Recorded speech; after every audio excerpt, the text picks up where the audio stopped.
En el semestre anterior, para la entrega del trabajo que se plantea para la nota del segundo parcial, tuvimos una clase presencial en donde ustedes llevaron su trabajo a la corte.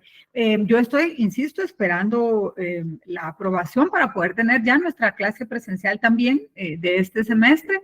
Y la Corte autorizó para que ustedes puedan tener no solo otra versión para quienes no la tienen, de la Constitución que edita el Instituto de Justicia Constitucional de la Corte de Constitucionalidad, sino también de un documento que se llama Guía para la presentación de acciones de defensa del orden constitucional. Yo considero que tomando en cuenta... ¿Cómo está? Gusto saludarla. Hola, Juan, mucho gusto. Igualmente. Este semestre lo que nosotros vemos es literalmente lo que tiene este libro. Es fundamental que ustedes lo puedan tener. De hecho, porque es la propuesta y aviso, y es de que podamos tener esa clase antes de que sea el segundo parcial, porque obviamente el segundo parcial va a abarcar todo lo relativo al planteamiento de las acciones constitucionales de amparo. Obviamente ya en el final vamos a tener más contenido, que es el de las acciones de inconstitucionalidad y las exhibiciones personales. Entonces yo les puedo asegurar que esta guía, junto con su ley de amparo y su constitución, que ya van a tener ustedes los tres instrumentos que la Corte de Constitucionalidad edita, al menos para el nivel en el que ustedes están, pues les va a ser de mucha utilidad. Por eso insisto, el planteamiento para la facultad es que podamos tener esta clase. Antes de la entrega del trabajo, vamos a ver cómo hacemos ahí para poder recibir por parte de ustedes su trabajo, pero que este documento les pueda servir a ustedes como una guía en el desarrollo del curso. Así que yo les estaré indicando eso en el tablón para que estén pendientes, porque ya ven que también en la facultad de pronto nos dicen el examen es la próxima semana y cuando sentimos no hemos logrado avanzar lo suficiente en el contenido de la cátedra. Bueno, aquí hemos tenido una cuestión particular con esta intervención del licenciado López. Él ha iniciado con ustedes, tuve yo una clase después de la intervención de él, planteándoles básicamente qué es la acción de amparo, su naturaleza jurídica, cuáles son sus elementos, cuáles son sus principios, cuáles son los requisitos. Tuvimos una clase en donde yo les expuse más o menos cómo se lleva a cabo el trámite de un procedimiento de amparo de los de naturaleza judicial. Vamos a ver, no vimos el trámite, pero sí en base a las figuras que tenemos en una de las presentaciones sobre la jurisdicción de los órganos constitucionales, que ustedes pudieran conocer cómo se realizan los planteamientos. Vamos a trabajar paso por paso, y de eso se trata la presentación que les adjunté hoy, la que tienen ustedes, que es la que está apareciendo en la pantalla, o la que tenían hasta antes de hoy, contiene garantías constitucionales, jurisdicción constitucional y amparo. El licenciado López inició con ustedes casi a la mitad de la presentación hablando de el amparo. No sé si alguien se lo presentó o se lo planteó a él como duda, ¿verdad? Que no empezó desde el inicio, pero era básicamente para que le iniciara con ustedes en la parte procesal o de introducción procesal. La presentación que recibieron hoy sí lleva paso a paso el trámite completo de un amparo, paso a paso, y lo vamos a ir viendo así, como que es Pepe y Polita, paso a paso. Ya tenemos la base, digamos, y para los que tuvieron alguna duda y quieran que la vayamos desarrollando hoy, pues la podemos conversar. Es indispensable que lean todo esto que el licenciado López les dio en estas dos clases, toda esta teoría del amparo, porque eso va a ser fundamental para que vayamos desarrollando, insisto, paso a paso, cómo se presenta una acción constitucional de amparo. De la misma manera, lo vamos a ir llevando para el trámite de las inconstitucionalidades, tanto de las inconstitucionalidades generales como de las inconstitucionalidades parciales. Así que, insisto, lo vamos a hacer paso a paso.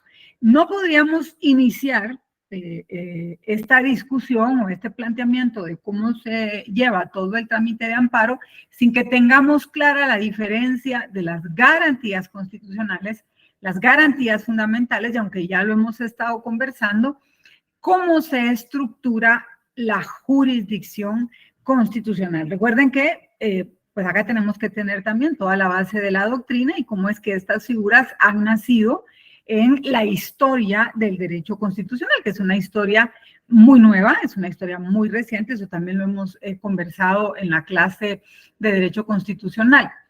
Y aquí hay un punto fundamental. Ustedes van a escuchar de manera indiferente, digamos, que nos digan, bueno, es que estas son garantías que protege la Constitución. Y van a escuchar a esta catedrática que les hable de garantías constitucionales. Yo quiero que aprendamos a diferenciar, por favor, esto es más para efectos de cátedra y es algo que también les va a servir a ustedes mucho en el futuro, en que cuando la gente en general les plantee garantías fundamentales, generalmente se van a estar refiriendo a los derechos que garantiza la Constitución y también en algunas oportunidades a los principios que se encuentran consagrados en el texto constitucional. Pero cuando nos refiramos a la materia de este curso, que es Derecho Procesal Constitucional, nosotros vamos a hablar de garantías constitucionales a aquellos mecanismos procedimentales, aquellos mecanismos que utilizamos para el respeto de estos derechos, principios que garantiza la Constitución a los ciudadanos.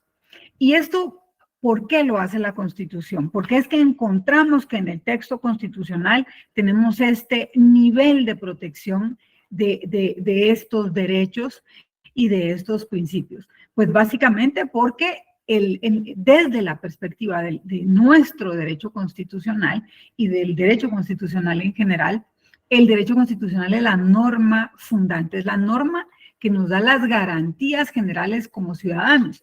Y esa garantía no solamente se limita a ser la base que estructura todo el sistema jurídico, sino que además se extiende a darnos como ciudadanos los mecanismos para poder defender esa estructura. De nada nos sirve que nosotros tengamos un sistema que nos diga, bueno, aquí está la Constitución como una norma superior, abajo de la Constitución y a través de los desarrollos parlamentarios, vamos a ver cómo se van desarrollando las normas ordinarias, las normas reglamentarias, siempre bajo este respeto de la supremacía constitucional. Si al final no tenemos dentro del sistema garantizados los mecanismos para su defensa. Entonces, ¿qué es lo que pretendemos con estas garantías constitucionales? Que, insisto, para esta clase son mecanismos procesales de defensa.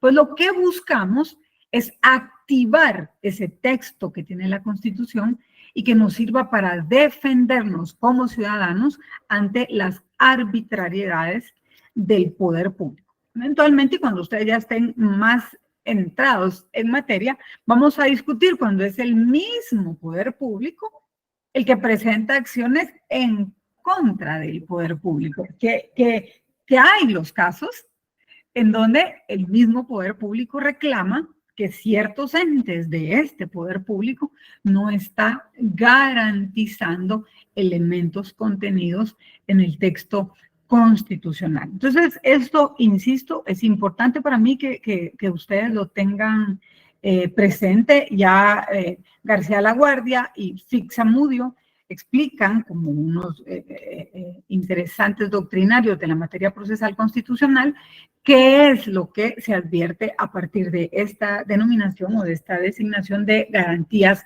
constitucionales. Y son, si ustedes ven lo que dice García Laguardia, un autor guatemalteco, medios técnicos jurídicos que están orientados a proteger las disposiciones constitucionales cuando éstas son infringidas.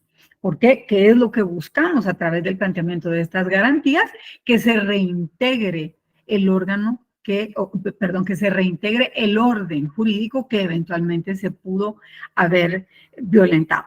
Eso sí, sí, solo sí, o sí, siempre sí, luego de que se haya conocido el proceso de amparo, el órgano que lo conoció establezca que en efecto esa violación constitucional existió y por lo tanto es necesario reintegrar ese orden violentado. Y recuerden, voy a ser reiterativa en todo lo que nos queda de la discusión procesal de materia de amparo. Lo que se busca en el resguardo a través de las garantías constitucionales es el resguardo constitucional. Es plantearle al juez de orden constitucional que lo que se violentó fue un derecho constitucional.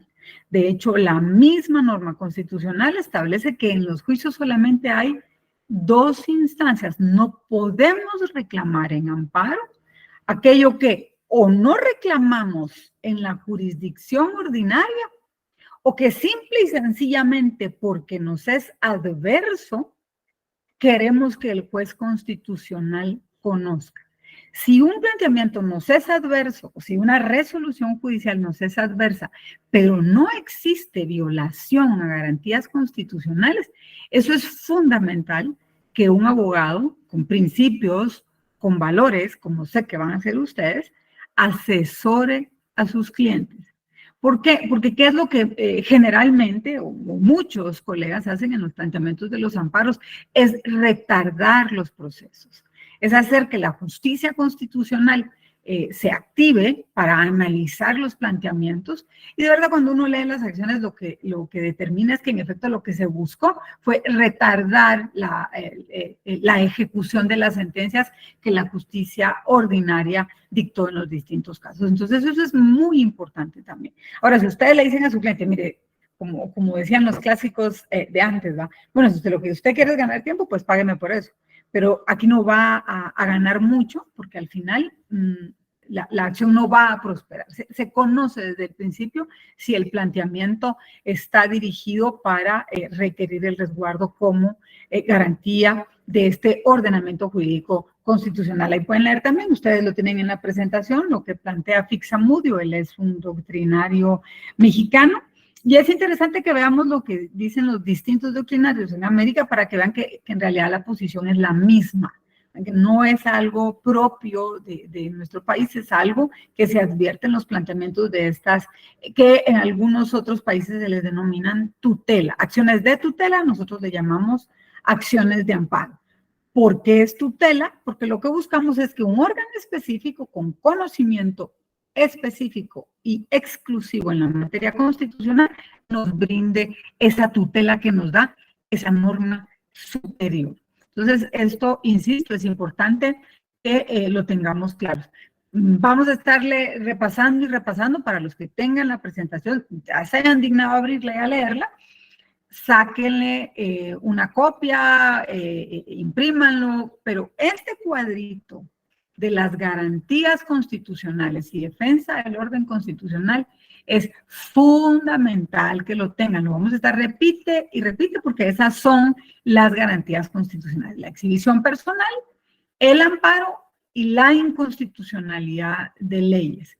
Obviamente a este cuadro pues se le suma también la creación de los órganos que tienen esta especialización en el seguimiento de las garantías constitucionales, como lo son la Corte de Constitucionalidad, la Procuraduría de Derechos Humanos y la Comisión de Derechos Humanos del Congreso.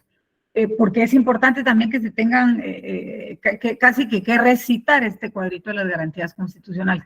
Porque cuando veamos el amparo vamos a tener que estudiar por qué tiene en algunos casos un carácter preventivo, por qué tiene en otros casos un carácter reparador y entender también esta dualidad que se da en las inconstitucionalidades.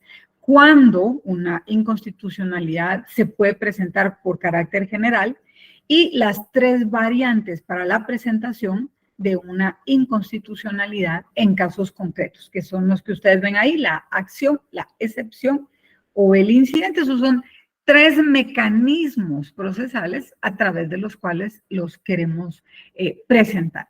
Yo estoy clarísima que ustedes no van a salir de este curso como expertos procesalistas constitucionales. Lamentablemente no tenemos este espacio de tiempo para hacerlo, pero lo que sí considero que es fundamental es que ustedes puedan tener las ideas básicas para el planteamiento de estas acciones de tutela, de estas acciones de amparo, y que entiendan la diferencia. Miren, con eso de verdad que creo que tenemos bastante.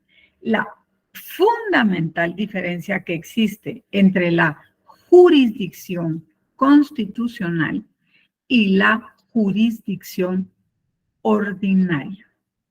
Apunten, eso es fundamental. Y lo pueden apuntar en el encabezado de su constitución o en el encabezado de su ley de amparo. Con que ustedes entiendan esa diferencia entre la jurisdicción constitucional y la jurisdicción ordinaria, yo sé que conforme ustedes vayan avanzando en sus distintas clases de derecho procesal, ya sea procesal civil, procesal penal, procesal laboral, o que vayamos viendo también ciertas figuras dentro del derecho mercantil, se van a dar cuenta de que esta es una jurisdicción especializada. Yo quisiera saber, para seguir ya en este planteamiento de la jurisdicción constitucional, ¿alguno de ustedes tiene alguna idea de a qué me refiero con la diferencia en la jurisdicción constitucional y la jurisdicción ordinaria? Y ojo, bajo esta premisa, aquí no estamos para sacar un posgrado en Derecho Procesal Constitucional. Es lo que ustedes entienden, es lo que ustedes perciben, es lo que ustedes consideran de esta diferencia. Los escucho.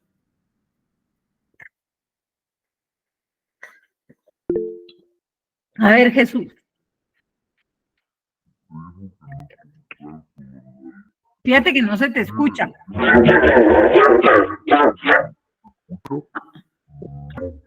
No, no se escucha bien.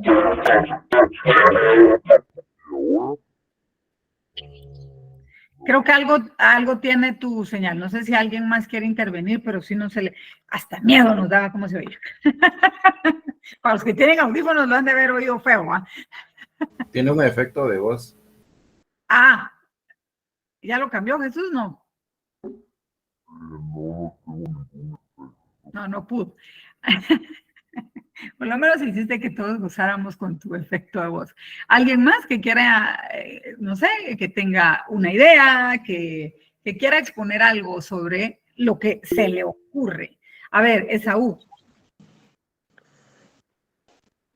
Buenas noches. ¿Sí? Yo creo que jurisdicción constitucional se refiere en sí a lo que es la ley de amparo y los derechos humanos, y pues la jurisdicción ordinaria sería todas las demás áreas. Como entrada, me parece perfecto. Solo te quiero hacer una consulta, y esto es solo con el afán de que también vayamos entrando en calorcito, no solo para esta clase, sino para todo lo que falta del curso.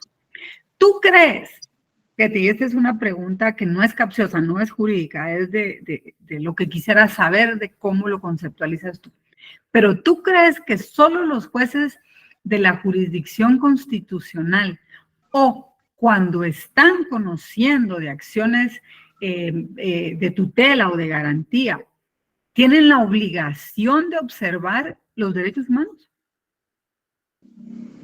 No, sería que tengan que observarlo en todo, ¿verdad?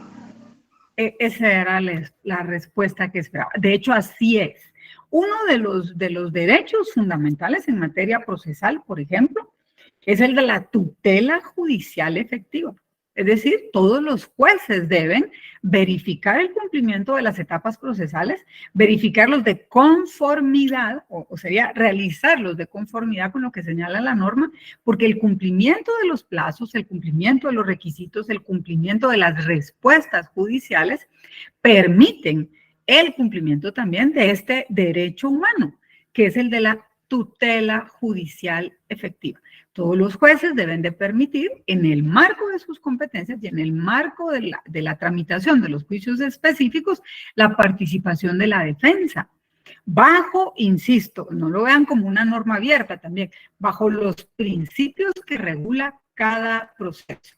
Y si en efecto o eventualmente un juez incumple con la tutela judicial efectiva o incumple, por ejemplo, con el respeto a que tienen las partes a asistirse por su defensa, pues entonces vamos a ver cómo se activan estas exigencias de acciones de tutela para que se cumplan con lo que señala la norma constitucional. Pues miren, yo creo que así podemos ir desarrollando un poco mejor. Yo en algún momento les decía, básicamente como una incitación a la lectura, que no se queden siempre con los aforismas que les dan en las clases, que traten de buscar de dónde vienen estos aforismas y si son efectivamente ciertos. Yo recuerdo cuando a mí me enseñaron en la universidad la pirámide de Kelsen y casi que me casé con Kelsen y con su pirámide. Y Kelsen nunca habló de una pirámide. Kelsen lo que afirmaba era que existía un orden jurídico que no era simple y sencillamente un sistema de normas que estaban en un mismo plano. Y decían, no, aquí organicemos. No se trata de que en un estado nosotros veamos todas las normas en el mismo plano. No, aquí tiene que haber una estructura. Y él, como buen europeo y respetuoso de los principios kantianos, un tipo que tenía una base bastante fuerte del pensamiento de Immanuel Kant, él empieza a ordenarlos a partir de algo que no vamos a hablar en esta clase. Esto es un poquito más elevado, me encantaría que algún día lo conversáramos, en base a las reglas de este pensamiento kantiano y los hipotéticos kantianos. Él lo que plantea es, no, aquí hay un plano escalonado de normas. Yo me imagino que alguien dijo, escalones me suena a pirámide y le puso ese nombre. Eso creo que lo fue desarrollando después Helling, pero en realidad no fue, Kelsen nunca habló de una pirámide. Él lo que habló fue de escalones bajo la premisa de que las normas no son lineales en su sistema, ¿cierto? Sino que va a haber una norma hipotética fundante superior, una norma constitucional, y que en base a los principios que estructura esta norma, yo siempre les voy a hacer así porque este es el cuadrado de la Constitución, yo no puedo hacer una norma ordinaria que sea mayor a la constitucional. Y miren por qué es que siempre he discutido la idea de la pirámide. No, él habla de un escalón, bajo del primer escalón al segundo escalón, pero no puedo ir más allá de lo que dice la Constitución. Si ustedes lo ven como pirámide, pareciera que las normas ordinarias pueden ir más allá de la Constitución. Y no, en realidad están un escalón abajo. Y lo interesante de las normas ordinarias es que no pueden estar más allá de lo que la norma constitucional prescribe. Si una norma ordinaria está más allá de lo que la norma constitucional prescribe o faculta a la autoridad pública, entonces yo puedo discutir que esa norma tiene un vicio de inconstitucionalidad. Pero es bien importante que entendamos por qué es el porqué de esta supremacía constitucional. Y de hecho, si por ejemplo se emite una ley ordinaria y luego la autoridad hacia la cual está dirigida debe desarrollar el reglamento, hace un reglamento que abre más allá de los derechos que debe de tener en su norma ordinaria, esto también puede ser objeto de una inconstitucionalidad. Las normas que están abajo de las ordinarias, porque se está violentando este principio de jerarquía normativa. No podemos extender los derechos que están en una norma si la que lo funda los tiene restringidos.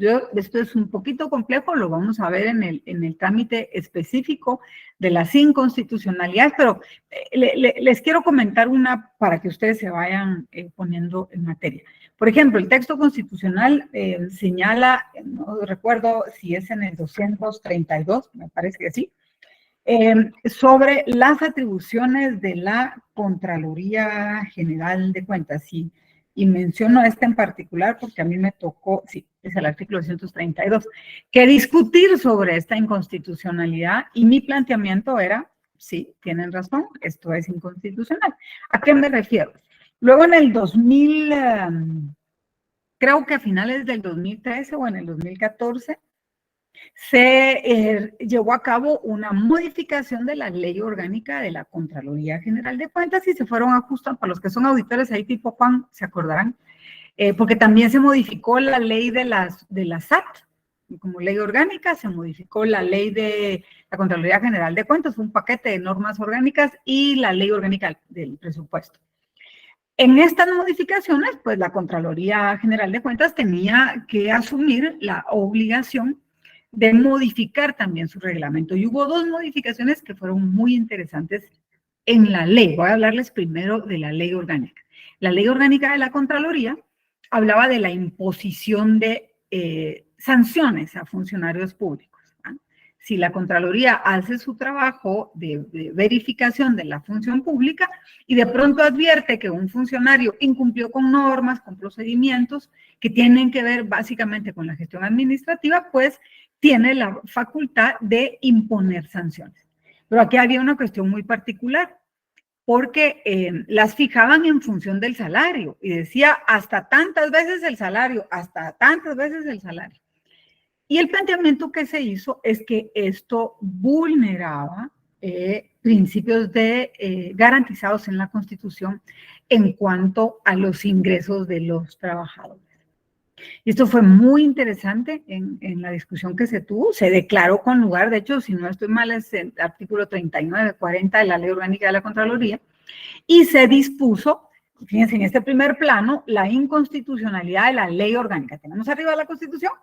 Luego vino la Ley Orgánica de la Contraloría que desarrolló este artículo, el 232 y 233 constitucionales, y dijeron sí, está bien, la Contraloría tiene esas funciones, pero sus sanciones no pueden ser expoliadoras de los ingresos de los trabajadores. Luego hicieron el reglamento de la ley, o digamos que casi que al mismo tiempo. Se hace el reglamento de la ley, y en el reglamento de la ley hubo una disposición muy interesante en donde se consignó en el reglamento que el Contralor General de Cuentas que dejara el cargo, fíjense, ya no tenía el cargo de Contralor, tenía derecho a tener seguridad, vehículo y gasolina. No me recuerdo si un periodo o 2 periodos adicionales, estamos hablando de entre 4 y 8 años. Ahí fue interesante porque, de hecho, es algo que no solo no está regulado en la Constitución, sino que tampoco estaba regulado en el reglamento, en la ley. Entonces, el reglamento no podía ampliar disposiciones que la ley no tenía. En esa época se plantea, insisto, como les comentaba, una inconstitucionalidad de la Ley Orgánica de la Contraloría. Pero mire, se le fue al Congreso, el Congreso aprobó ahí una norma que es expoliativa de los ingresos de los funcionarios públicos, y agréguenla, el presidente de la República, al haber autorizado el reglamento de la Contraloría, también violentó principios constitucionales, porque esto fue más allá de lo que la ley dijo. Ellos no podían reglamentar más allá de lo que la ley tenía, porque si la ley no lo tenía, entonces de alguna manera también se está violentando la Constitución.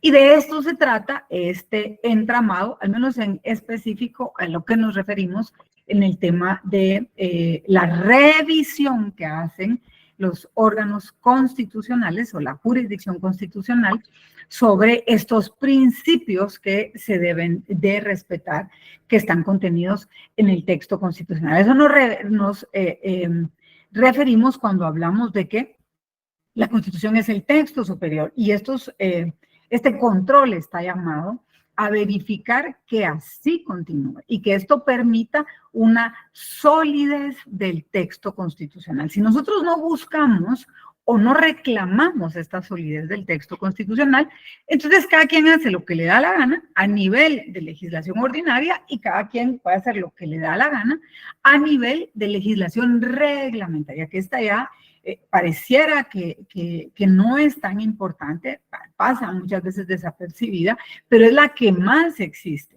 los órganos de la administración pública, ustedes van a advertir reglamentos por todos lados, y por eso es muy importante que mantengamos un control sobre las instituciones del sector público en cómo emiten estos reglamentos y cómo es que se activa estas tutelas y estos resguardos ante la posible violentación de los textos constitucionales. Entonces, ¿qué es lo que nosotros vemos en esta jurisdicción constitucional? Pues es básicamente la activación de estas garantías para sostener este principio tan fundamental que es el principio de la supremacía constitucional. Todas las normas tienen que estar sujetas a este principio y ese es el carácter en el cual radica esta importancia de la Constitución, en ser ese eje y ese pilar sobre el cual tienen que contenerse todas las disposiciones que se emanan del Congreso y de los demás órganos del sector público, de todos los órganos que se encuentran involucrados en el ejercicio del poder público. No olviden, en eso se sustenta esta jurisdicción ordinaria, en el respeto de la supremacía constitucional. Uno de los temas que genera más polémica en cuanto al respeto de la jurisdicción constitucional es la relación que tenemos con los textos constitucionales y el derecho internacional. Eso es una discusión bastante socorrida. Yo les he dicho a los que ya han estado conmigo en este curso, tengo una posición personal, una posición que defiendo en base a la experiencia que tengo en ciertos litigios y es, insisto, una visión personal, así que es la que yo voy a trasladar sin dejar de darles también lo que señala la doctrina. ¿A qué me refiero cuando hablamos de la posición del derecho interno y el derecho internacional? Obviamente, aquí no estamos hablando de cómo queda la Constitución de Guatemala versus la Constitución de México, o cómo queda la Constitución de Guatemala versus la Constitución de El Salvador. No, por favor, cuando hablamos del derecho internacional, hablamos de estas instancias o instituciones internacionales de las cuales nosotros somos miembros. Y al ser miembros de estas instituciones internacionales y bajo el principio de derecho internacional del Pacta Sunt Servanda, nosotros nos hemos hecho parte. Y por lo tanto, al ser parte de esta comunidad internacional de naciones, aceptamos y aprobamos con mecanismos especiales en nuestro procedimiento interno las normas que se generan en estos organismos. ¿Quién me puede mencionar uno de estos organismos?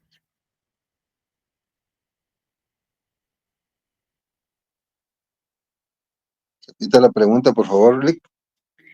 ¿Quién me puede mencionar uno de los organismos internacionales que genera derecho internacional y del que Guatemala es miembro? La ONU. Por ejemplo, la Organización de las Naciones Unidas. Evelyn.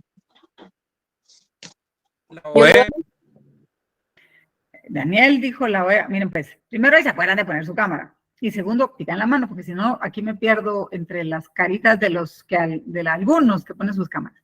Sí, podemos hablar de la OEA, podemos hablar de la ONU también. Hay una serie de organismos que forman parte de estos grandes organismos. Por ejemplo, en el caso de las Naciones Unidas, nosotros formamos parte de la UNICEF. Perdón, Alessandro, dime. Buenas noches. La Organización Internacional del Trabajo. Por ejemplo, la OIT. Tenemos también a nivel regional, si queremos hablar del centroamericano, del CIECA.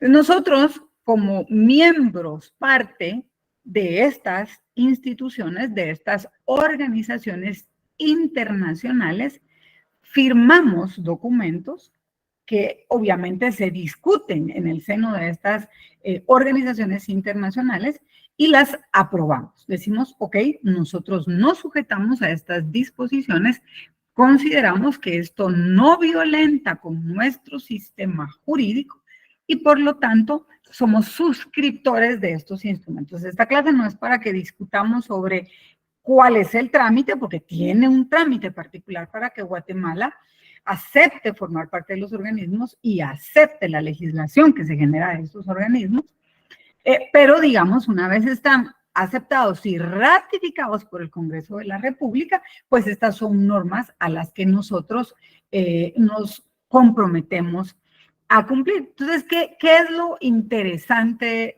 acá en cuanto a la discusión de la relación del derecho constitucional con el derecho internacional? Hay básicamente tres posiciones en la doctrina. Está el criterio dualista, está el criterio monista, y como siempre, esas tesis que lo que buscan es tratar de amalgamar las posiciones. ¿Qué es lo que nos dice la tesis dualista? Bueno, eso es lo que nos plantean es, miren, hay un derecho internacional que lo que va a regular básicamente son las relaciones entre los estados y tratar de buscar puntos de equilibrio en el respeto de los derechos. Vamos a hablar en particular de los derechos humanos, no necesariamente, y ojo, en esto quiero hacer un particular énfasis, no necesariamente todos los instrumentos de derecho internacional se refieren a derechos humanos, ¿sí? Una buena cantidad de estos instrumentos se refieren a derechos humanos, porque de hecho la creación de estas instancias ha sido a partir de grandes conflictos a nivel social, regional o a nivel internacional, que lo que obligaron a la humanidad fue a crear mecanismos para poder defenderse en el concierto de naciones a las vulneraciones a los derechos humanos. Pero ojo, no todos estos instrumentos se relacionan a derechos humanos. Esto también quiero que lo tengamos claro. Entonces, ¿qué es lo que nos dice este criterio dualista dentro de estas tres posiciones? Pues lo que nos dice esta es, bueno, nosotros vamos a tener un derecho interno que va a normar o va a ver las disciplinas al interno del Estado. Y vamos a tener estas normas en el derecho internacional público que lo que va a regular son las relaciones que se tienen entre los estados. Yo creo que, si bien esta es interesante, se queda coja, porque no necesariamente el derecho internacional regula únicamente las relaciones entre los estados. Acá lo que tenemos son organismos que están integrados por estados y que lo que pretende es homogenizar posiciones dentro de los estados que forman parte de él. Ustedes me dicen si está un poquito compleja el desarrollo de este tema para que lo vayamos desarrollando un poquito más a detalle, pero básicamente esa es la idea que se nos plantea en la tesis dualista. Es decir, desde mi punto de vista, insisto, una posición muy simplista de decir el derecho interno solo regula las relaciones internas de los países y el derecho internacional público las relaciones entre los estados, ¿no? Yo he sostenido, por ejemplo, que una de las mayores problemáticas que tienen estos organismos internacionales, hablemos de estos dos que mencionaron, de la ONU y de la OEA, es lo complejo que es buscar homogeneidad en este pluralismo jurídico en el que ellos coexisten. Porque van a ver cómo, por ejemplo, está el sistema jurídico, hablemos de la OEA, argentino, el sistema jurídico mexicano, el sistema jurídico salvadoreño, el sistema jurídico guatemalteco, y lo que se pretende es, ante esa diversidad de sistemas, poder tener ciertas estructuras que generen un derecho homogéneo, que sea aplicable a todos los estados, y por eso es tan particular que tengamos ese pensamiento un poquito más amplio de qué es lo que, a qué es a lo que se refiere el derecho internacional.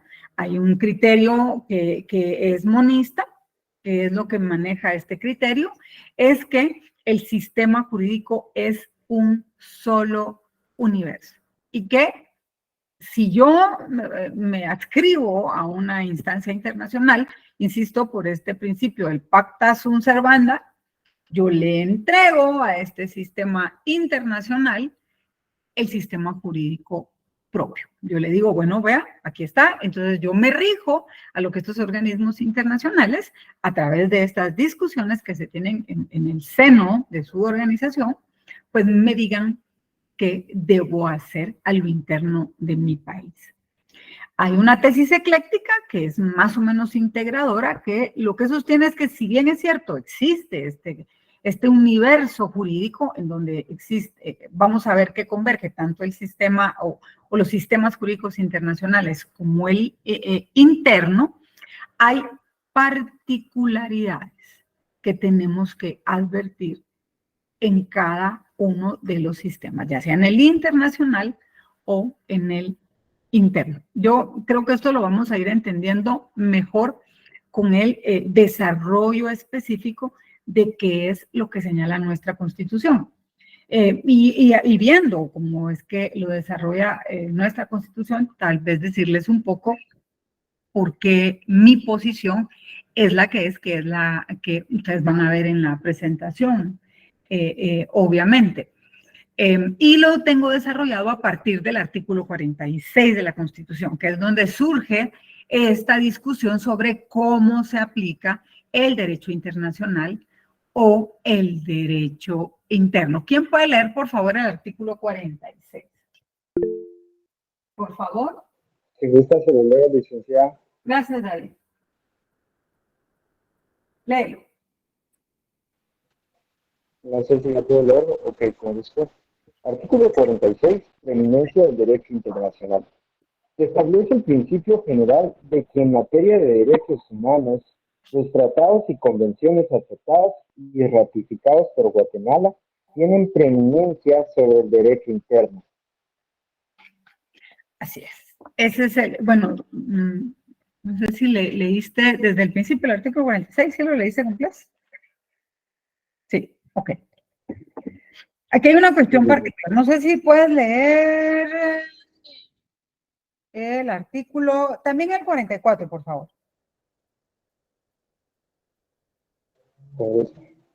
Artículo 44. Sí. Derechos inherentes a la persona humana.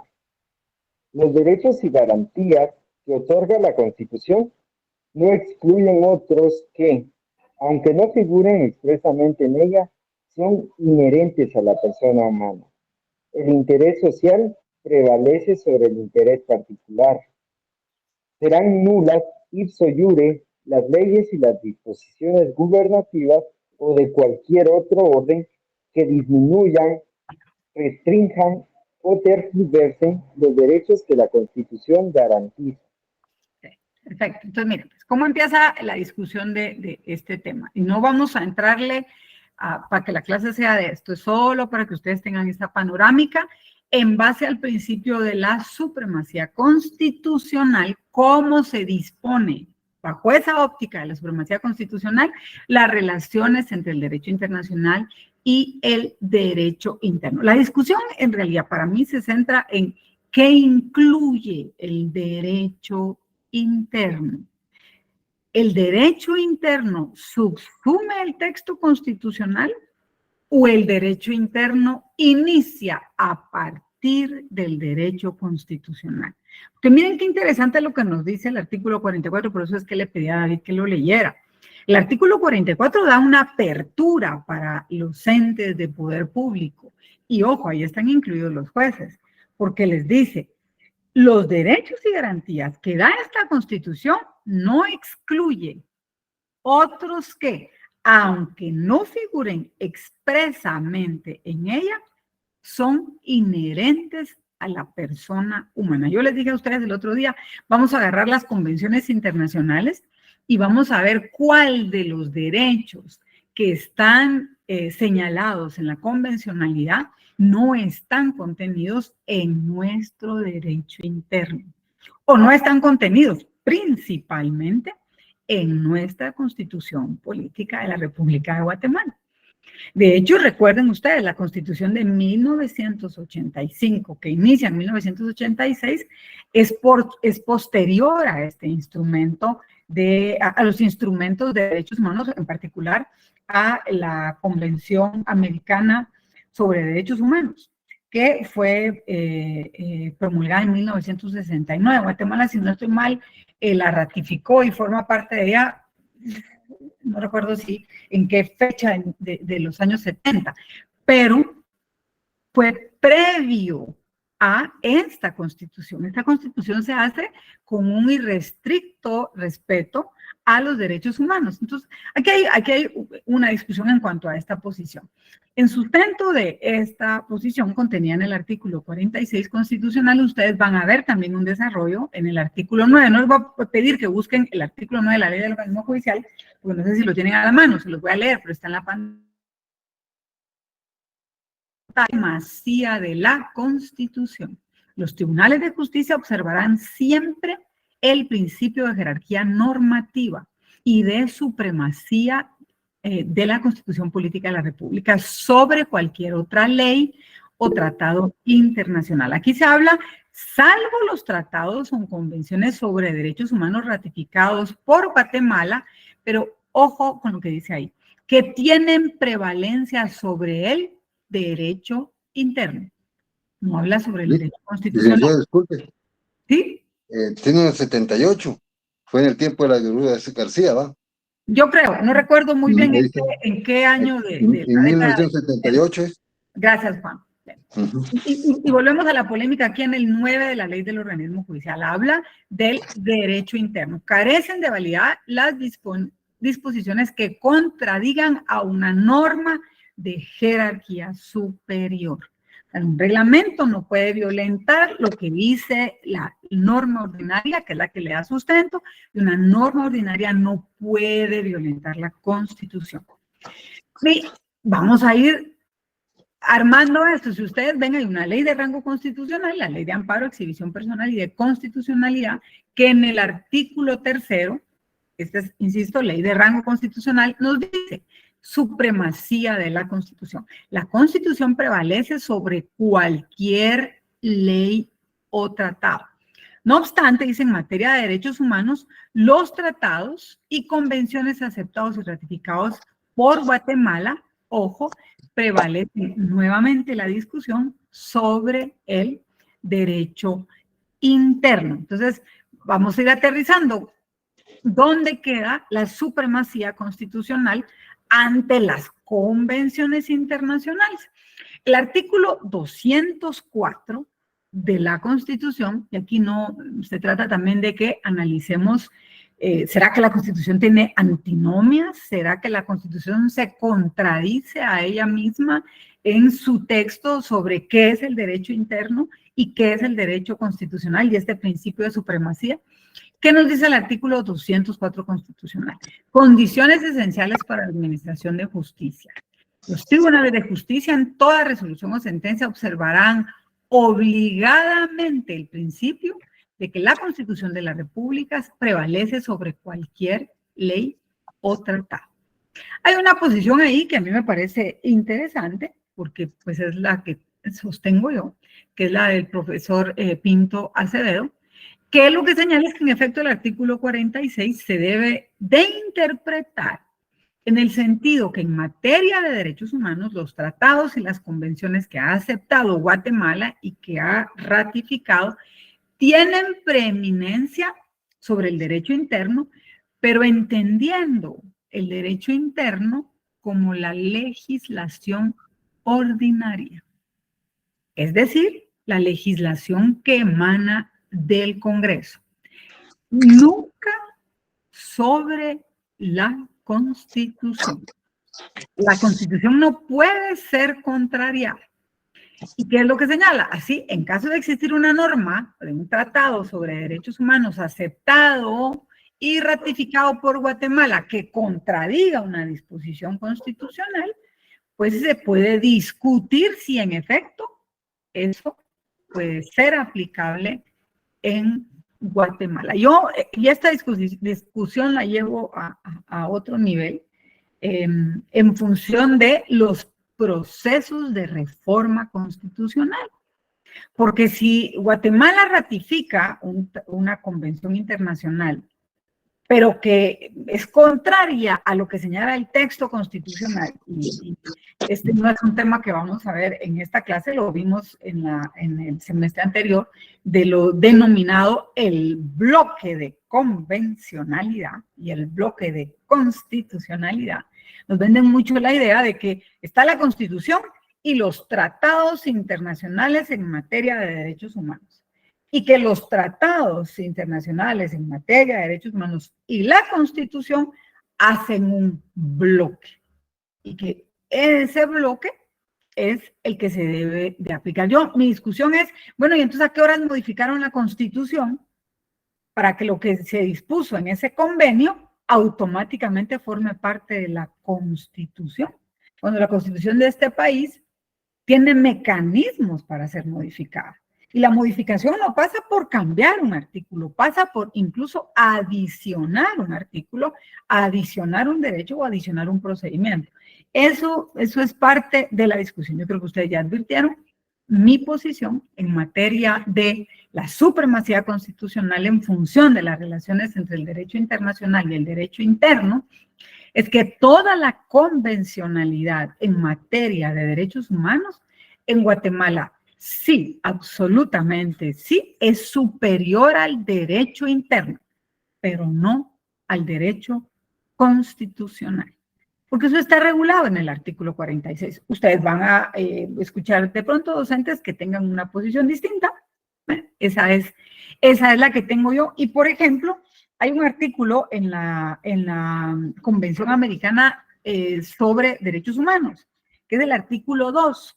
Dice, deber de adoptar disposiciones de derecho interno. Miren qué interesante, porque aquí nos quita un poquito la duda de qué interpreta incluso la convencionalidad, al menos regional, al menos en América Latina, sobre derecho interno. Dice, si en el ejercicio de derechos y libertades mencionados en el artículo 1 no estuviere ya garantizado por disposición legislativa o de otro carácter, los estados partes se comprometen a adoptar con arreglo a sus procedimientos constitucionales y a disposiciones de esta convención las medidas legislativas o de otro carácter que fuesen necesarias para hacer efectivos tales derechos y libertades. O sea, ¿qué nos dice? Mire, pues, si esto usted todavía no lo tiene, pues entonces usted se hace responsable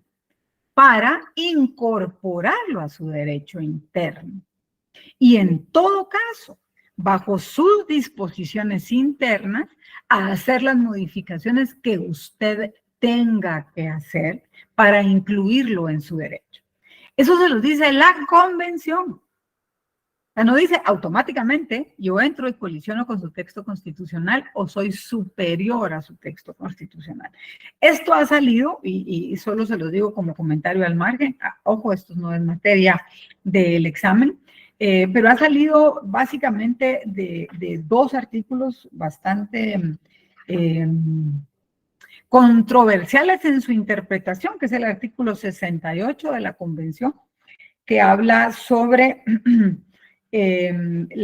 los compromisos que adquiere los estados parte con la Corte Interamericana, y particularmente también con el artículo 64 que habla sobre las opiniones de la Corte Interamericana. ¿A qué me refiero con esto? Que por una interpretación particular de estos dos artículos, lo que dispone en sus sentencias la Corte Interamericana, y tomando en consideración que es el máximo intérprete de la convencionalidad, pues en algunos países se ha adoptado esta posición de que al haber planteado en algunas sentencias la Corte Interamericana la necesidad de modificaciones constitucionales, se ahorran la tarea y hacen el símil o señalan, como algunos tratadistas se han atrevido a decir, de que la convencionalidad es superior a los textos constitucionales. Yo no lo veo, insisto, de esa forma, pero eso se trata básicamente en cuanto al planteamiento del requerimiento de cátedra, el plantearles cómo quedan las relaciones del derecho internacional con el derecho interno. En Guatemala, la Corte de Constitucionalidad, sí, David, dime antes de pasar a esto. Perdón, licenciada. Entonces, desde su punto de vista, usted lo ve como una recomendación y no como una imposición, porque Así, en muchos países lo ven como una imposición, como si se quiera imponer. Entonces, usted en este caso lo ve como una recomendación que ellos hacen y si nosotros queremos la adherimos a nuestra constitución y si no, no lo hacemos. es que te voy a poner un ejemplo. En enero de este año, no recuerdo bien el día, pero fue en enero, emitieron la Corte Interamericana una sentencia. Yo creo que hablamos de ella, una sentencia contra México, en donde lo sanciona, porque México contempla en su legislación constitucional, también se los mencioné ya, México es la primera constitución que abre el constitucionalismo social. Tiene no más de 135 artículos. Es una constitución, digamos, pequeña en el articulado, aunque cada artículo parece una tesis, son artículos profusos. Pero bueno, es una constitución que data de 1917, con más de 707 modificaciones.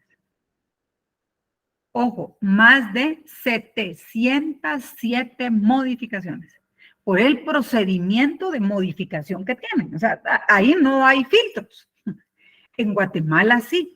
Nosotros tenemos una constitución que no es tan joven, pero tampoco es tan añeja como esta en 1917, data de 1986 su vigencia, poquito más extensa, digamos, sus artículos son más concretos, muy pocos artículos tienen un desarrollo extenso, tiene 281 artículos, pero solo ha sido sujeta de una reforma. Y en su apartado orgánico es una constitución bastante sólida. ¿Qué fue lo interesante? Que la Corte Interamericana analizó un planteamiento que se hizo porque en la Constitución de México, en el artículo 19, se regula una figura muy controversial y con la que yo estoy de acuerdo que es necesario que se revise, que se llama la prisión preventiva oficiosa. ¿A qué se refiere? A que por figuras jurídicas específicas, penales, los jueces tienen sí o sí que dictar prisión. Eso limita al juez a analizar los hechos. ¿Sí? El juez en lo penal tiene que analizar no solo la norma, qué es lo que contiene el texto que le dice esto es un delito, sino estudiar principalmente los hechos de cómo se cometieron esos delitos. Pero en el texto mexicano es muy particular porque esa prisión preventiva oficiosa está regulada constitucionalmente. Nosotros no lo tenemos en la Constitución, lo tenemos en el artículo 264 del Código Procesal Penal, y hay algunas modificaciones del 264 en donde, por ejemplo, se le dice al juez penal, por asesinato no puede dar medida sustitutiva, casos de narcotráfico no puede dar medida sustitutiva, y hay una serie de figuras jurídicas en donde el juez no tiene margen para analizar. Bueno, y ahora le doy la palabra a Alan Canel. ¿Qué fue lo interesante? Que hubo un caso particular en México que lloró sangre. O sea, hubo personas por un caso de un homicidio que estuvieron en prisión preventiva oficiosa 17 años. Cuando el sistema interamericano conoce, hace una exhortativa a México, bueno, no es una exhortativa, dicta sentencia, diciéndole a México que cambie su constitución. Y le dice, usted tiene que quitar eso de la prisión preventiva oficiosa. Yo les voy a poner un ejemplo para que ustedes se queden pensando en él. Cuando Guatemala emite su constitución, promulga su constitución del 86, y aquí hay una discusión interesante, continúa regulando, porque ya nos lo dijo Juan, nosotros ratificamos la Convención Americana sobre Derechos Humanos en la década de los 70, ya se había firmado esta convención, que es la que se denomina Pacto de San José, y no obstante eso, nosotros tenemos regulado en nuestro texto constitucional, en el artículo 18, la pena de muerte. ¿Sí? Ahí se habla detalladamente sobre bajo qué condiciones, porque es una pena extraordinaria, se aplica la pena de muerte. De hecho, como signatarios que ya ratificamos esta convención, lo hicimos con ciertas reservas. Ese es otro principio en derecho internacional, y es de que yo puedo aceptar la convención, pero fijarle reservas a su aplicación. Y eso ustedes lo ven en muchos instrumentos de la OIT, particularmente en instrumentos de OIT. Entonces la discusión, imagínense ustedes, es de pronto, se lleva un caso al sistema interamericano en el que Guatemala, ojo, estamos discutiendo un caso hipotético, yo no he visto algo así, al menos hasta ahora. Lo que he visto es discusión de si se ha permitido o no, y por eso es que no se ha llevado a cabo una ejecución de pena de muerte, el que se ventilen todos los recursos que se señalan en la legislación. Pero imaginémonos que el sistema interamericano emitiera una sentencia en donde condena a Guatemala y donde le exige a Guatemala que modifique el texto constitucional, expoliando o sacando de la Constitución el artículo 18 que regula la pena de muerte. Yo les pregunto a ustedes, ¿eso es viable? ¿O qué procedimiento en el marco del derecho constitucional guatemalteco tendríamos que realizar en este país? Licenciada, Sí, dime. Pero según entendido, usted nos está diciendo de que si sería viable aplicar aquí o qué modificación habría que hacer a la Constitución la pena de muerte. No recuerdo qué artículo estaba leyendo que dice que los países, ay, se me va a ir la cámara, los países que abolieron la pena de muerte no la pueden restituir, y aparte de eso no pueden crear otras figuras delictivas donde la incluyan. Entonces, por lo tanto, no es viable y no se puede aplicar. Pero, en ese sentido. Pero Guatemala ratificó la convención con esa reserva. Nosotros en Guatemala no somos abolicionistas. De hecho, las estadísticas señalan que somos un país que sigue regulando y que hay una voluntad popular de que se aplique la pena de muerte. Entonces sí se podría aplicar en un futuro. Sí, mira, el problema que surge en Guatemala es que todavía no se ha regulado el procedimiento para impugnación en el caso de pedir el indulto presidencial. Licenciada, y en este caso, ¿podría volver la pena de muerte a casos como parricidio o infanticidio? Parricidio y femicidio, creo que es el que... No, solo femicidio no lo tiene, hasta donde yo recuerdo no, pero sí lo tiene el parricidio, sí lo tiene el secuestro, cuando la víctima del secuestro fallece, hay varias figuras. Básicamente se aplica cuando se da la muerte de la víctima, o sea. Y con dañamiento y todo eso. Así es. Se crea, es como que las personas se privan de cometer ese delito, o sea, que piensen bien antes de hacerlo. Entonces sí podría volver dependiendo si lo... Guatemala tiene el esquema constitucional, tiene el esquema jurídico penal, adjetivo y sustantivo, para aplicar pena de muerte. De hecho, nosotros tenemos una ley específica para el procedimiento de aplicación de pena de muerte. La discusión es que en el concierto internacional es que se tienen que aplicar hasta el último recurso. Y esa es la norma que aún no se ha implementado. Hay una discusión parlamentaria sobre esto, pero Guatemala es un país que lo tiene contemplado. Yo lo que voy es a lo siguiente. Digamos que en efecto se va a discutir esto del sistema interamericano. Mire, a mí me condenaron a pena de muerte y el sistema interamericano tiene que defenderme. Bueno, y hay una sentencia en el sistema interamericano en donde le ordenan a Guatemala modificar su constitución para sacar la pena de muerte. Estamos hablando de un artículo que está comprendido dentro del 3 al 47, que son los que necesitan de una... ¿qué es lo que se necesita para modificar estos artículos? A ver. Ya lo hemos visto en la clase. ¿Qué procedimiento tendríamos que seguir para modificar estos artículos?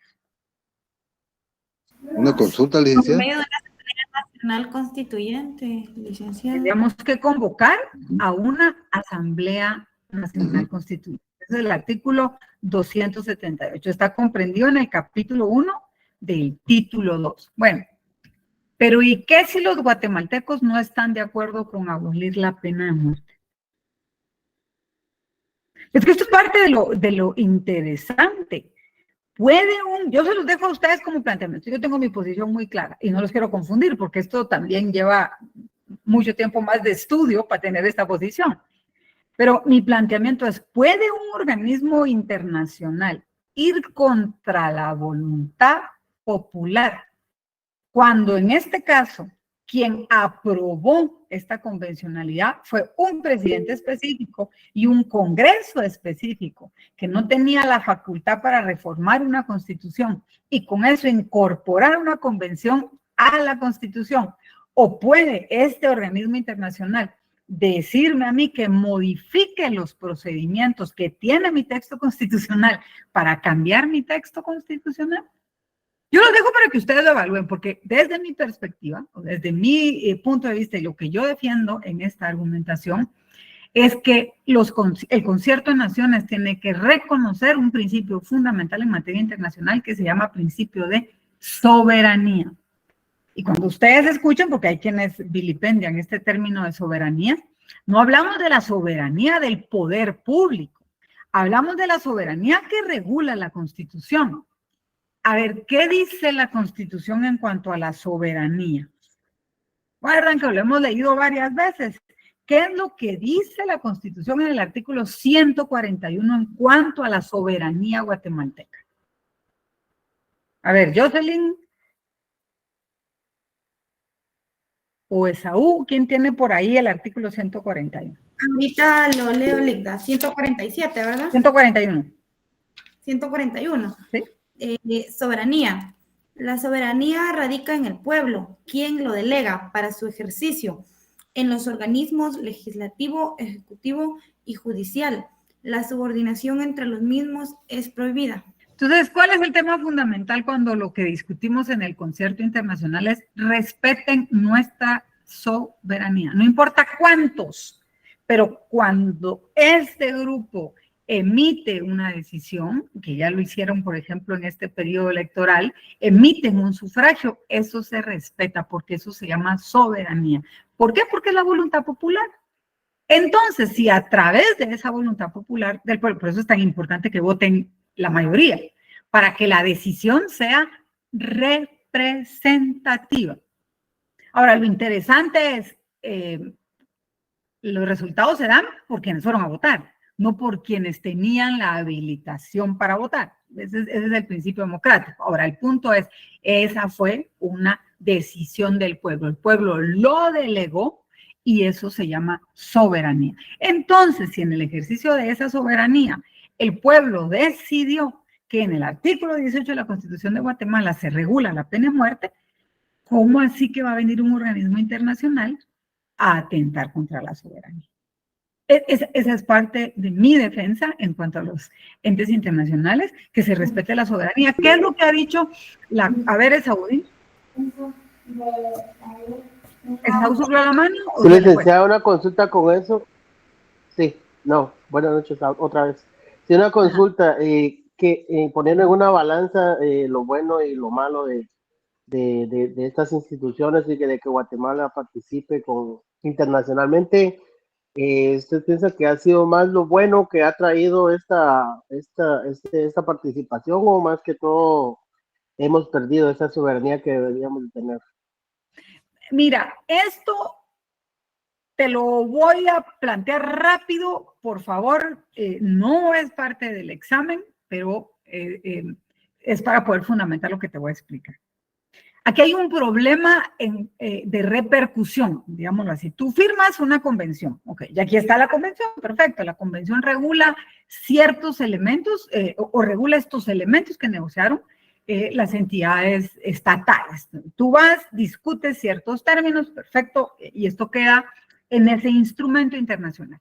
Para la verificación del cumplimiento de estos instrumentos, el mismo concierto internacional crea una serie de entes que están encargados de verificar el cumplimiento y seguimiento, y se emiten unos documentos que se llaman protocolos facultativos y se crean, insisto, comités de evaluación. ¿Por qué para mí esto es lo particular? Para ir respondiendo a su pregunta, yo creo que eso es muy importante, porque no podemos vivir aislados, porque hay muchas atrocidades que se dieron en la historia de la humanidad, que es a través de esta cohesión internacional que podemos irlas paliando. Ojo, tampoco da suerte que eso haya terminado, porque podemos hablar de una serie de conflictos que están ocurriendo hoy por hoy a nivel internacional, y con mucha OEA, con mucha Naciones Unidas, OTAN, y etcétera, etcétera, y todas estas entidades, pues siguen pasando. Bueno, pero el punto de discusión para mí es que se crean estas entidades de seguimiento, de control, de convencionalidad, que tienen agendas propias, que tienen agendas particulares y que lo que buscan es no solo verificar el cumplimiento de la convencionalidad, que es a lo que están llamados, sino a imponer en estos países las agendas que ellos tienen. Y ahí es donde yo creo que sí, como pueblo, tenemos que exigir el cumplimiento primero de la convencionalidad, porque es a lo que nosotros nos sujetamos, pero también, y en la misma medida, de la soberanía que tiene el país. Yo en algún momento, si es viable fuera de cátedra, podemos conversar de este tema, tal vez en la clase que tengamos presencial, para darles más o menos ejemplos, ¿verdad? Porque si de pronto se van, yo estoy recientemente revisando un informe que tiene que dar Guatemala en Ginebra a principios de octubre sobre el cumplimiento de la Convención Internacional para Prevenir, Sancionar y Erradicar la Violencia, que es la Convención del CEDAW. Y hay una serie de grupos de expertas, grupos de seguimiento para ver si Guatemala en efecto está dándole cumplimiento a toda esta convencionalidad que habla a generar espacios de equidad, espacios de igualdad entre mujeres y hombres. Cuando tú se lo planteas a una abogada amante de derecho constitucional, lo primero que te va a decir es que en mi país, por principio, todos somos iguales. Yo no puedo tratar a un hombre con diferenciación de cómo voy a tratar a una mujer. Pero sí estoy consciente de que hay diferencias en nuestras costumbres, hay diferencias en nuestras idiosincrasias y hay diferencias en nuestras culturas de cómo se percibe a la mujer. Yo trabajé muchos años con el Ministerio Público en el interior del país. Y solo de venir de la capital a un pueblo del interior, y máxime si tenemos presencia de comunidades indígenas, ustedes van a ver que este ya es un tema de discusión. Bueno, pues esta convencionalidad lo que busca es que los países en aplicación de principios de equidad y de igualdad generen estas condiciones. A mí me sorprendió muchísimo cuando leo en semanas recientes que parte de la evaluación que quieren implementar estas expertas de seguimiento es la inclusión de la comunidad transexual, es decir, mujeres trans. Y yo decía, miren, esto a mí me resulta muy interesante, pero para países que han evolucionado en el reconocimiento de esos derechos. Pero cuando tenemos condiciones como las de los países que todavía estamos en esa brecha tercermundista, no hemos logrado la inclusión en equidad de la mujer, que nos pidan elevarnos a ese tipo de discusiones, para mí sí me parece algo muy complejo. Y ahí es donde radica parte de mi planteamiento. Primero, déjennos que nosotros en el ejercicio de nuestra soberanía y viendo nuestra propia problemática podamos resolver estos conflictos para luego darle una respuesta a estos otros temas. Ahí tienen ustedes en la Gaceta 43, que esto es una edición, ya me lo había preguntado David en una oportunidad, pero si lo quieren lo buscan mejor en el expediente 13195, la Corte, como en otros casos, ha emitido una posición señalando, en efecto, lo que yo les acabo de decir, que los tratados y convenciones, en cuya categoría se encuentra, por ejemplo, la Declaración Americana de Derechos y Deberes del Hombre, la Declaración Universal de los Derechos Humanos y la Convención Americana sobre Derechos Humanos, no son parámetros para establecer constitucionalidad de una ley o norma. ¿Qué me refiero con esto? Es, si usted va a discutir si una norma en Guatemala es constitucional, discútalo con la Constitución. No lo discuta comparándolo con la Convención. porque la convención no es parámetro de discusión en el derecho interno. Es superior al derecho interno, pero en esa lógica no es superior a la Constitución.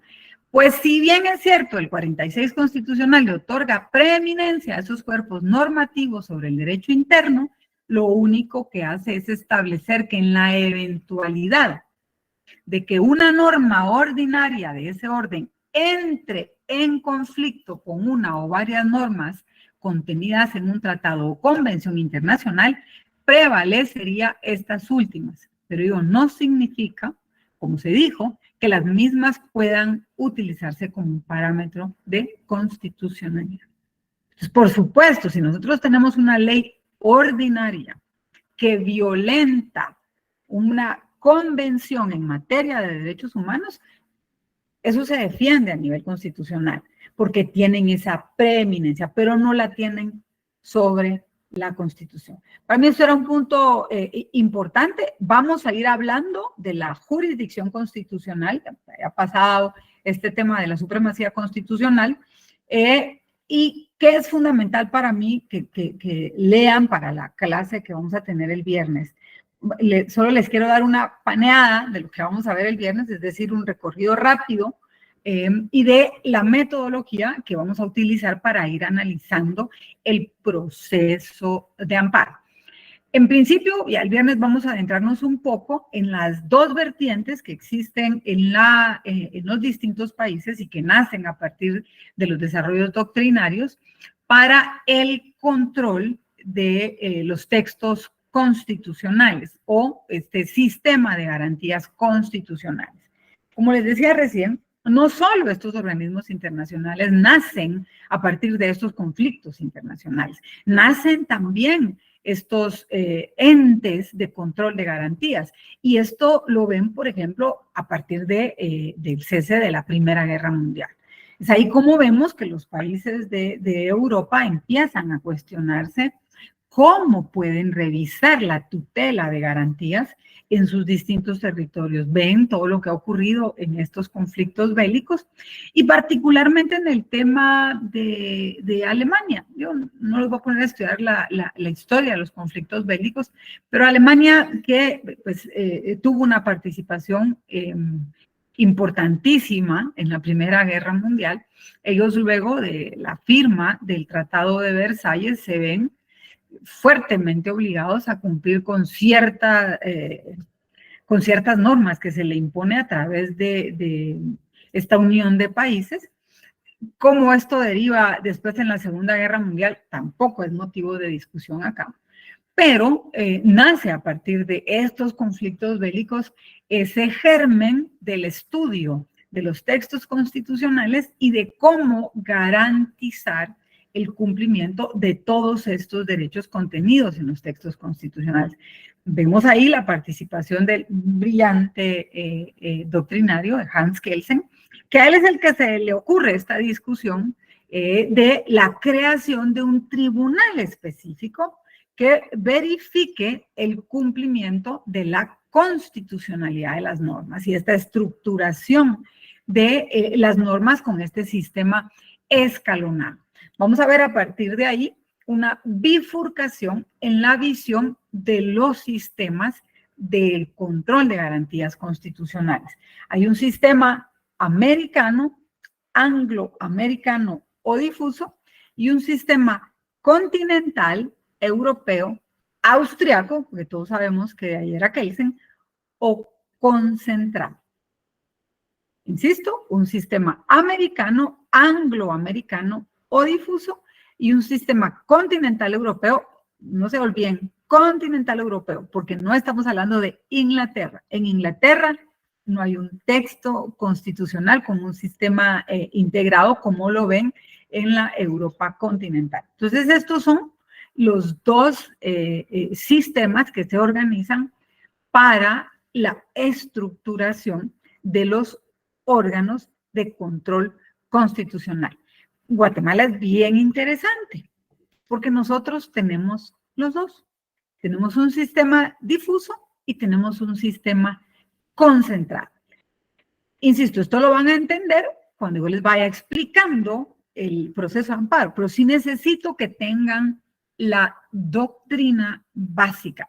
Por favor, para que lo logren entender bien, lean este punto. Del texto ustedes ya lo tienen, yo les mandé desde el primer día de clases todo el desarrollo del curso, pero si no les da el tiempo suficiente, por lo menos lean la presentación. Porque a partir de entender estos dos sistemas, el sistema americano anglo-difuso o el sistema continental europeo austriaco o concentrado, vamos a lograr entender las competencias de los distintos órganos cuando se plantean las acciones de tutela, ya sea los amparos o las inconstitucionalidades en el sistema guatemalteco. Vamos a ver dos videos, cómo nace el sistema angloamericano o difuso, que nace a partir de la discusión del juez Marshall, Marbury versus Marshall, Marbury versus, no recuerdo cuál es el apellido del juez, para que ustedes vean cómo fue que se organizó a partir de este fallo tan particular,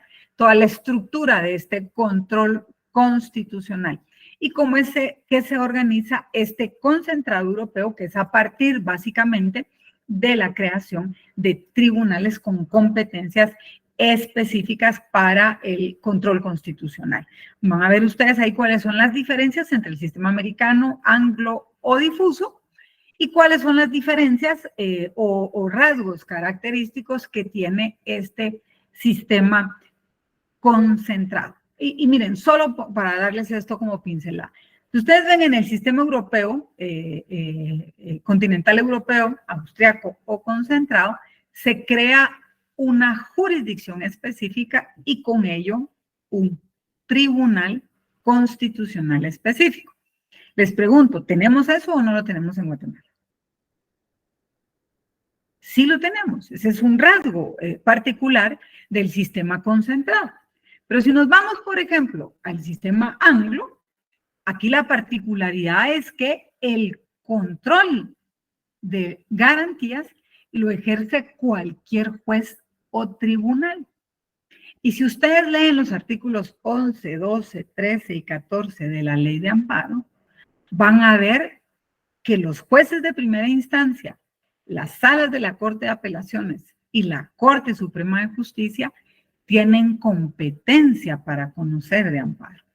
Entonces vemos que en efecto tenemos un órgano constitucional con una materia específica, pero vemos como el sistema de justicia también tiene competencia para conocer, dependiendo de quién es la autoridad que estamos reclamando o dependiendo si lo que estoy presentando es una acción de inconstitucionalidad, pero en un caso concreto, tienen también la facultad de poder conocer de estas acciones de amparo, de estas inconstitucionalidades en caso concreto, como acciones de tutela. Entonces es importante que entiendan la parte doctrinaria de estos dos sistemas para que eso vaya más fluido ahora que veamos paso a paso cómo es que se desarrolla un proceso de amparo. Vamos a ver muy rápidamente el viernes cómo fue que nació este mecanismo de tutela en Guatemala, cómo fue que nacieron los tribunales constitucionales, para que podamos tener una mejor visión en el tiempo. Pero eso, insisto, siempre nos sirve para tener referencias. Para mí lo más importante y en lo que nos vamos a concentrar en este mes de septiembre completo es en el trámite del proceso de amparo. Yo creo que ya mi colega, el licenciado López, les dio una buena introducción. Hay principios procesales que cada vez que tengamos clases se los voy preguntando al azar, que son fundamentales. En los procesos de amparo todos los días y todas las horas son hábiles. Licenciada, y si es Navidad, todos los días y todas las horas son hábiles. Miren, Liqui, si es el Día de la Madre, todos los días, todas las horas son hábiles. ¿Sí? No importa si es vacaciones, no importa si son fiestas, todos los días y todas las horas son hábiles. Así que espero que eso no se les olvide. Las actuaciones serán en papel simple, pero si se busca reposición, entonces ahí ya esa es una excepción. Ahora es mucho más práctico, casi todo se hace en plataformas informática, yo les voy a ir explicando y les van a dar un curso específico también sobre eso, cómo se plantean las secciones en la Corte. Ahora llevan ustedes solo un memorial con las copias y todo se digitaliza. Las notificaciones son en casillero electrónico, es mucho más simple, al menos en el sistema de la Corte de Constitucionalidad. Toda notificación deberá hacerse a más tardar al día siguiente de la fecha de la resolución, salvo el término de la instancia. Y no importa cuántos procesos tenga un juez de primera instancia, no importa cuántos procesos tenga una sala, los procesos de amparo son prioritarios. ¿Sí? Como ellos tienen su propia jurisdicción, tienen su competencia, si de pronto tienen que tener competencia para conocer una acción de amparo, eso lo van a tratar con prioridad. Yo me voy a encargar de cuando estudiemos todo el proceso de amparo, irles recalcando todos estos puntos que tiene este procedimiento, pero necesito que ustedes lo lean, de verdad. Insisto, no van a salir de aquí como procesalistas constitucionales, pero por lo menos teniendo una base clara de cuál es la jurisdicción y competencia constitucional. Entonces, ¿cuál va a ser la dinámica? Vamos a ir viendo el proceso. Este es el proceso en general. Cómo inicia el proceso. Ustedes van a ver que siempre les va a aparecer ahí un número. Ese es el número del artículo en la ley de amparo. Y vamos a ir viendo paso por paso. Ahorita lo que ustedes van a tener en esta filmina, en esta presentación, es, digamos, el trámite general, ¿va? Esto que ustedes están viendo ahí que se va desarrollando, se los paso rápido porque no vamos a hablar de uno por uno. Este es un proceso de amparo que ustedes tienen en pantalla. Si yo se los diera así, les aseguro que se lo memorizan y me lo recitan. Porque complicado, así como ustedes lo ven, pues no es, ¿va? Sí, aquí está, yo lo presento, este es el acto arbitrario, lo tiene que hacer 30 días a partir de la última notificación, pero si es político electoral son 5 días, se califican los presupuestos para su trámite, y si todo está bien, entonces se mandan a pedir los antecedentes. Esto se lo aprenden rápido. Pero el problema es que cada uno de estos cuadritos que ustedes ven ahí tiene cierto grado de complejidad y tenemos que ir explicando ciertos puntos en cada uno de ellos. Entonces, por eso necesito que lo estudien. ¿Qué es lo que vamos a hacer para ir conociendo este procedimiento de amparo ya en detalle? Es que vamos a irlos separando. Vamos a ver primero qué ocurre con los que participan en el amparo. Ya ustedes conocieron con el licenciado López, por ejemplo, quiénes son los sujetos que intervienen, cómo se califica el sujeto activo, cómo se califica el sujeto pasivo y quiénes intervienen en el trámite del amparo. Lo vamos a ir, insisto, disgregando parte por parte para ir analizando a qué se refiere cada uno de estos pasos en el proceso de amparo, ¿verdad? ¿Quiénes son los que hacen el planteamiento? Bueno, en principio analicemos. ¿Puedo ser yo un sujeto activo en un proceso de amparo? Vamos a analizar. ¿Tengo yo la legitimación activa? ¿Puedo yo presentar un amparo a favor de David? ¿Puedo yo presentar un amparo a favor de Esaú? Y si alguien me dice sí, me tiene que decir por qué. Y si alguien me dice no, también me tiene que decir por qué. ¿Puedo yo ser sujeto pasivo de amparo? Y si puedo ser... ¿Por qué sujeto pasivo? Porque en mí recae la responsabilidad. Yo soy la autoridad contra quien se está reclamando. Bueno, díganme cómo puedo ser sujeto de esa reclamación. Pero insisto, lo vamos a ir viendo uno por uno. ¿Por qué el Ministerio Público tiene participación en todos los amparos? ¿Por qué puedo llamar a terceros interesados en una acción de amparo? Y lo que siempre les voy a repetir, por favor, esto no lo olviden. En jurisdicción constitucional, lo que yo voy a reclamar es la violación de derechos, principios constitucionales. Además, quitarles otro mito, no todos los amparos que se plantean se ganan, ojalá, menos de la mitad. No todos los amparos que se plantean se les da trámite. A muchos la Corte les dice, mire, con la pena, pero no me supo ni decir por qué usted tenía legitimación, no me supo decir por qué está reclamándole eso a esta autoridad como sujeto pasivo. Tampoco me supo explicar cuál es su reclamo. Así que disculpe, yo no estoy aquí para interpretar lo que usted me está diciendo. Esta jurisdicción es tan particular que necesito que usted se explique. No, la jurisdicción constitucional no puede venir a suplir deficiencias, perdónenme que suene así, de los interponentes. En algunas oportunidades en amparo se pueden hacer algunos análisis de este tipo si es que está en riesgo la vida de alguien. Pero, por ejemplo, en materia de discusión de inconstitucionalidad, si no hay una efectiva confrontación, la Corte no la puede hacer.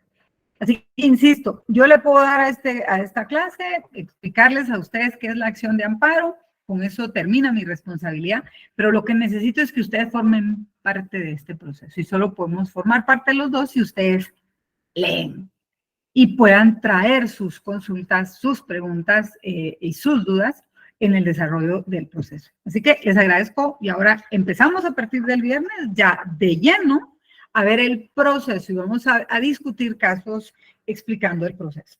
Les deseo buenas noches y buena semana. Feliz noche, licenciada. Gracias, licenciada. Feliz noche. Feliz noche, licenciada. Feliz noche.